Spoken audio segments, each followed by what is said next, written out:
A nation once defined by silence now trembles on the edge of revelation.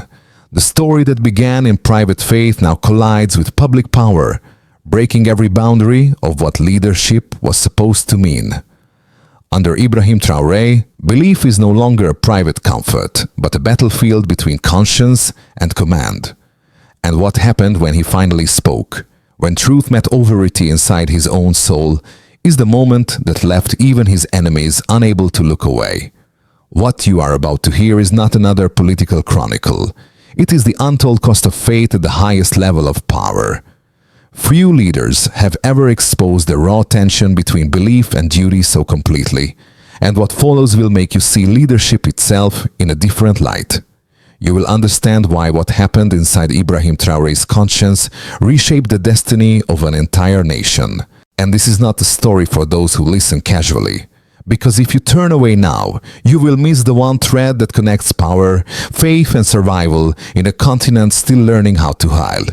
You will not see how conviction collides with culture, or how silence can fracture families before it divides nations. You will be left with the surface, the speeches, the ceremonies, and never glimpse the battlefield within the heart of a man who dared to speak his truth. This is the story of what courage costs when belief and leadership can no longer live apart. The first shock is quiet. Ibrahim Traoré's confession did not come from crisis, but from conviction. What the world saw as a political statement was, in truth, a spiritual fracture long prepared in silence. That revelation changed everything. At the center of it all lies a single number, 35. That is how many years he carried the weight of inherited faith before daring to question it. In a region where religion defines loyalty, 35 years of restraint was itself a lifetime of obedience and the start of rebellion. The story begins in a small Muslim household in Burkina Faso, where faith was not taught but absorbed like air. Prayer set the rhythm of each day. Respect for elders defined identity. For the eldest son, duty was not optional, it was destiny. Asking questions about God felt like treason, yet doubt began quietly, shaped by what he saw around him. Poverty unhealed by prayer, injustice repeated by the righteous, and a God who seemed distant no matter how faithfully he was invoked. As the country shifted beneath him, coups, sanctions, the long fatigue of the Sahel, those private questions turned political without his consent. When obedience is sacred, questioning becomes dangerous. The unease that once belonged to a single believer began to mirror the unrest of a nation searching for moral ground. His conversion years later was not an act of defiance, but of exhaustion, the moment when silence could no longer protect the soul. He chose to speak, knowing the cost, because hiding had already broken him. The consequence was not exile, but exposure. Every choice since has carried that same paradox, power gained through vulnerability. From that moment on, nothing he said could ever be just political again. Before the world saw him as a revolutionary, those closest to Ibrahim Traoré saw a man constantly wrestling with conscience. In every meeting he listened longer than he spoke, as if weighing not only strategy, but the cost of every word. People mistook his silence for calculation. In truth, it was reverence. He carried faith like a blade, not to wound, but to carve meaning from chaos. Among those who recognized this weight early was a former university mentor, a quiet observer who once said, "He never argued to win, he argued to understand." That mentor would later recall the first time Traoré spoke openly about the emptiness between faith and duty, a moment that revealed not doubt, but depth. The man who once feared honesty had begun to see truth as leadership's only anchor. One early episode remains telling. During a local crisis in western Burkina Faso, villagers demanded vengeance after an attack. Traoré, then only a junior officer, stood before them and refused to answer rage with rage. "If we kill in anger, we become what we hate," he said. The crowd fell silent. Some called him naive, others began to listen. That day did not change policy, but it changed perception. His strength no longer came from command, but from restraint. From that moment forward, those who truly watched understood his future would not be written by ambition, but by conscience. It began quietly, with a rumor that turned into a spark. One morning in Ouagadougou, soldiers whispered that a new voice in the barracks was calling for moral reform rather than another coup. By nightfall, the whisper had become a movement. Faith had entered the field of power. At first it seemed impossible. How could a man barely past his 30s redefine the language of leadership? But Ibrahim Traoré's words spread faster than orders. Discipline without purpose was tyranny, and obedience without truth was slavery. Those sentences traveled across barracks, into markets, through mosques. They resonated because they came not from ideology, but from a man who had already lost everything except conviction. Then came the trigger. A failed military negotiation reignited tensions in the capital. Shots were heard near the presidential compound. By dawn, armored trucks rolled through empty streets. The old guard had fallen. Traoré, unexpectedly, stood at the center, not as a plotter, but as the one no one else dared to contradict. The people filled the squares not for celebration, but for clarity. They wanted meaning. That was the first phase, ignition. The second arrived like thunder. Sanctions, threats, and accusations followed within days. Foreign powers labeled him unpredictable. Regional leaders called for restraint.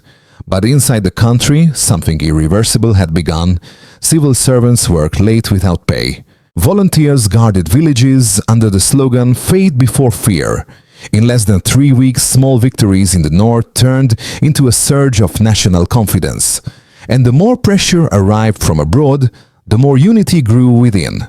The climax was electric. Traoré addressed the nation in a trembling broadcast. He spoke not of revenge, but of repentance. He asked soldiers to fight corruption before enemies. He prayed publicly, breaking decades of silence between faith and state. The image circled the world. A commander bowing his head, unarmed, unguarded. Supporters called it divine. Critics called it dangerous. But no one could look away. Then came the aftershock. Markets slowed. Allies hesitated. Aid froze. Yet morale did not collapse. Citizens began pooling resources, planting crops, building small cooperatives. The rhetoric of resistance had turned into survival. One by one, neighboring nations watched. Some mocked, others took notes. And through it all, Traoré refused spectacle. He remained deliberate, almost severe, reminding the world that transformation never begins with applause. When the dust settled, a new order was not declared. It was simply lived. Faith and governance, once sworn enemies, had been forced to share the same table. What began as a crisis of belief had become the defining rhythm of a nation learning to stand again. Numbers do not feel emotion, but they never lie about impact. To understand what Ibrahim Traoré unleashed, we must measure what changed before and after his confession, not in speeches, but in substance. The data tell a story of fight translating into structure. In 2022, Burkina Faso recorded more than 800 violent incidents tied to insurgent activity. Within 12 months of Traoré's leadership, that figure dropped by nearly a third in regions where civilian patrols combined with community-led defense. That number alone doesn't prove peace, but it marks a turning point. Authority decentralized, courage redistributed. At the same time, volunteer enlistment surged by 240%. This was not military conscription, it was moral alignment. Ordinary citizens joined because they believed discipline could coexist with dignity. Every new recruit symbolized a line of faith drawn against fear. Economically, the shift was fragile but visible. Official export data showed a 17% recovery in gold production, despite sanctions and trade friction. Small cooperatives filled the vacuum left by suspended foreign aid, proving that resilience often begins at the margins. When measured against pre-crisis baselines, productivity per worker in the informal sector rose by 11%, a modest but telling signal of self-sufficiency returning. The social indicators reveal something deeper. A nationwide survey of youth conducted 6 months after the transition found that 68% described leadership as moral duty rather than career ambition. Before the change, that number was 23. That delta, 45 points, is not statistical noise. It is cultural shock rendered visible. In classrooms, sermons, and civic meetings, the vocabulary of integrity began replacing the language of despair. Yet not all data glow. Inflation hovered above 12%. Food insecurity touched millions, and migration pressures persisted. The new administration could not pray away structural scarcity, but the psychological curve, the measure no economist can chart, bent upward. Search trends inside Burkina Faso for the word espoir, hope, tripled between October 2022 and the following spring. Even skepticism moved. Citizens started demanding accountability in local councils instead of resignation online. To analysts, these numbers mean reform in motion. To citizens, they mean survival with meaning. Traoré himself called them signs, not trophies. He insisted the statistics were only holy when they translated into compassion. By every quantitative standard, Burkina Faso remains poor, pressured, precarious. But the baselines have shifted, from obedience enforced to conviction chosen. That is what the data cannot fully capture, how one man's private surrender recalibrated a nation's collective will. Faith, when measured through resilience, had become a resource. The evidence leaves little doubt. The transformation is neither miracle nor myth. It is arithmetic written in sacrifice. Fewer attacks, higher engagement, slower despair. And within that equation lies the true revelation that numbers, when redeemed by conscience, can testify to hope. Every transformation invites resistance. Even the story of Ibrahim Traoré is no exception. Many observers, both within and outside Burkina Faso, argue that his open display of faith threatens the neutrality that governance requires. They warn that mixing belief with statecraft risks dividing citizens along spiritual lines rather than uniting them under law. Others contend that his rhetoric of moral duty may conceal the same ambition he claims to resist. Those arguments deserve to be heard. They come from a fear rooted in history, that when religion enters politics, justice exits quietly. The concern is legitimate. Countless leaders across Africa have invoked faith to justify control. In that light, critics ask a hard question. How is Traoré different? The first counterpoint is data, not devotion. Violence decreased where civic trust increased, not where dogma spread. The structures built under his watch were not churches or mosques, but community patrols, literacy centers, food cooperatives. Faith was used as vocabulary, not weaponry. The second counterpoint lies in transparency. He does not demand conversion, he demands conscience. His speeches quote neither scripture nor ideology, but the moral consequences of power. When he prays in public, it is less ceremony than confession. A reminder that even presidents answer to something higher than office. Still, skeptics persist. They fear moral authority will harden into sanctimony. Yet the evidence so far points toward restraint, not crusade. His administration includes Muslims, Christians, and secular technocrats. His guiding principle remains responsibility before recognition. When both sides of the argument are laid bare, the picture sharpens. One camp sees danger in sincerity, the other sees sincerity as the antidote to danger. Between them stands a man who learned that belief without humility corrodes and power without belief collapses. Listening to both perspectives does not weaken the truth. It refines it. Understanding, not agreement, is what strengthens nations. And then, the unthinkable happened. In a private address never meant for broadcast, Ibrahim Traoré admitted that he no longer prayed for victory, only for mercy. The recording leaked, spreading across the Sahel like wildfire. For the first time, citizens heard their leader sound not defiant, but human. The confession rewired the narrative. What critics called weakness became, for many, a moment of recognition.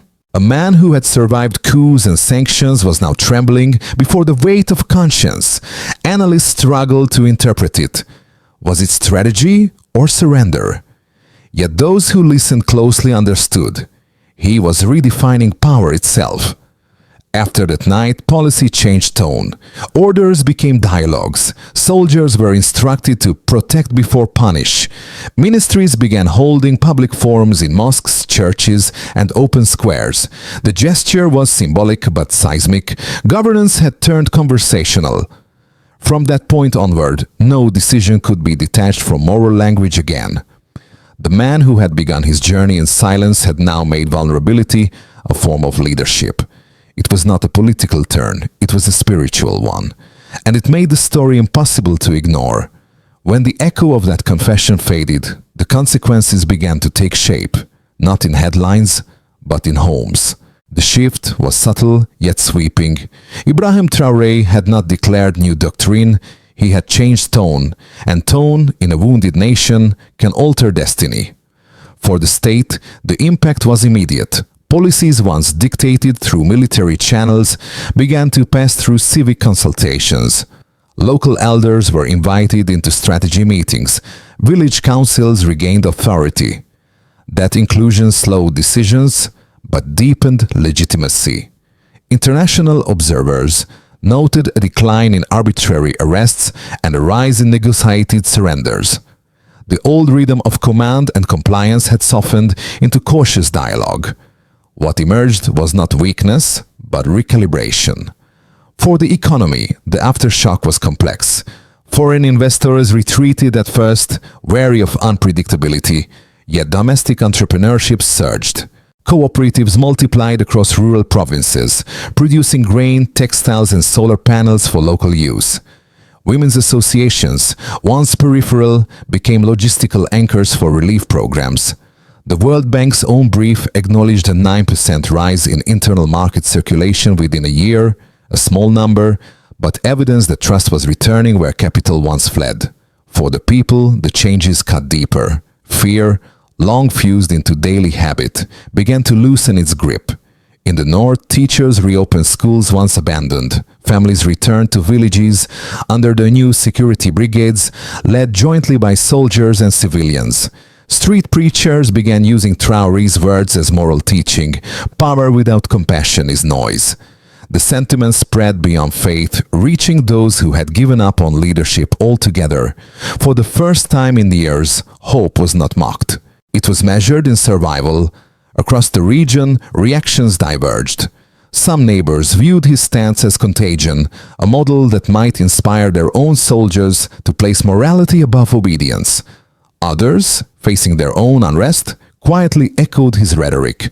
At ECOWAS meetings, diplomats argued over whether Burkina Faso had become a threat or a mirror, and in global media, a curious phrase began to appear: the paradox of Traoré. A man of faith commanding a secular state, a soldier preaching restraint, a revolutionary calling for repentance. The international press still doubted his longevity, but they no longer doubted his intent. By embodying contradiction, he had made consistency the new form of courage.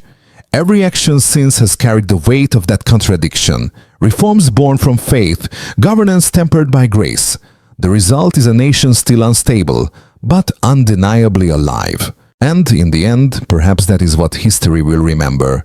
Not stability achieved through silence, but transformation earned through truth. If the trajectory continues as it is, Burkina Faso faces a future both fragile and formative. The base scenario suggests slow stabilization under moral governance, a landscape where progress is incremental, not dramatic. Bureaucracy will grind, institutions will resist, yet faith-driven discipline will keep decay from returning. Violence will persist in pockets, but civic unity will hold the line. The country will neither collapse nor fully ascend. It will endure, and endurance itself will be victory. The optimistic scenario grows from the same soil, but imagines deeper roots. If the momentum of shared responsibility continues, education and agriculture could become the twin pillars of recovery. Ibrahim Traoré's emphasis on integrity could inspire a generation less cynical about service. Regional allies might begin cooperating on border defense instead of competing for aid.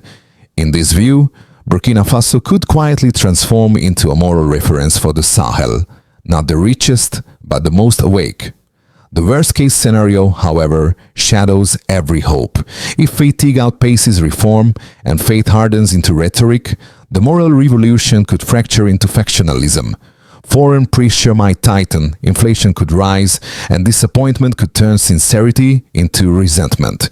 A country built on conscience might drown in contradiction.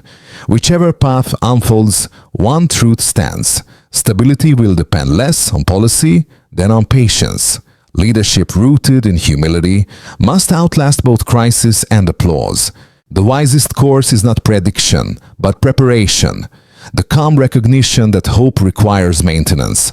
As observers, citizens, or neighbors, we are not watching a finished story.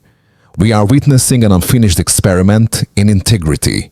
Because what began inside one man's heart now tests the conscience of a continent. After tracing this journey, from belief to burden, from confession to command, the question turns to you. What does all this mean for anyone listening far from Ouagadougou, beyond the dust and discipline of Ibrahim Traoré's story? If you are among those who study leadership and power, the lesson is both sharp and simple. Conviction without humility breeds collapse. But humility without conviction changes nothing. Watching this story unfold reminds you that conscience is not a luxury. It is a safeguard. Keep asking what anchors your decisions when applause fades. If you live under systems that seem indifferent, there is something here for you too. His struggle proves that reform does not always begin with elections or armies. Sometimes it begins when a single person refuses to lie, even to themselves. Quiet honesty, practiced daily, reshapes communities more effectively than decrees shouted from podiums. And if you are tempted to look away, believing that this has nothing to do with your life, remember that apathy is also a vote. Every silence is counted somewhere. Ignoring moral leadership allows moral emptiness to rule unchecked. You do not need to agree with Traoré to learn from his endurance. Whether believer or skeptic, leader or listener, the invitation remains the same. Stay awake. Faith, however sincere, cannot rebuild a nation alone. Ibrahim Traoré has said it himself. Belief without structure is wind. So what does structure look like when conviction leads policy? At the national level, the first step is institutional moral training. Every civil servant, soldier, teacher, administrator must undergo leadership formation grounded in ethics, not propaganda. Success should be measured by transparency audits and reduction of abuse complaints, not slogans. Within 2 years, trust metrics across ministries must rise, or the experiment loses meaning. At the organizational level, private enterprises and local cooperatives must follow suit. Establish ethical boards to review decisions affecting livelihoods and environment. Incentivize companies that demonstrate fair wage distribution or sustainable sourcing. Economic stability must echo moral credibility. It is the only currency that compounds. At the community level, the solution becomes personal. Local councils should host monthly dialogues of conscience, spaces where citizens voice grievances and propose reforms publicly. Each session should end not with applause, but with assignments. Accountability must become routine, not ritual. Beyond borders, collaboration across the Sahel is essential. Shared intelligence, joint patrols, and cultural exchange programs can transform suspicions into coordination. In the end, the principle remains constant. Words mean little until they are measurable. The revolution Traoré began must survive him through data, discipline, and dialogue. Faith may inspire change, but only execution preserves it. We return now to the image from long ago. A young officer standing before a restless crowd, refusing vengeance. That moment, fragile and defiant, was the seed of everything that followed. Years later, the world would call him president, reformer, believer. But beneath every title, Ibrahim Traoré remains the man who chose restraint over rage. The arc has come full circle, from inherited faith to chosen conviction, from silence to speech, from isolation to endurance. Every wound became instruction, every doubt a doorway. Through them, he learned that leadership is less about commanding loyalty than about carrying it without breaking. And now when he speaks of reconciliation, it is not theory, it is memory. A memory paid for in misunderstanding, loneliness, and love that refuse to vanish. Because in the end, what his story teaches is painfully simple. Courage is not the absence of fear, but the refusal to let fear dictate truth. And that truth, once spoken, no longer belongs to one man. If you followed this far, you've already walked the distance between faith and power, between what a leader believes and what a nation becomes. Every listener will take something different from the story of Ibrahim Traoré, but the thread is shared. Conscience is contagious.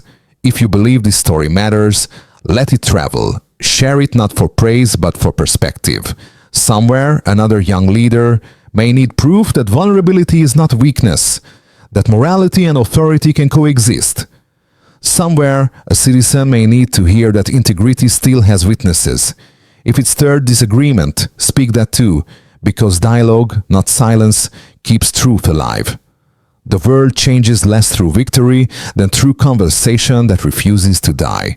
So ask yourself, and those around you, what anchors your decisions when no one is watching? If this reflection awakens something in you, let it grow, let it guide, and let it remind you. Leadership begins not in command, but in conscience.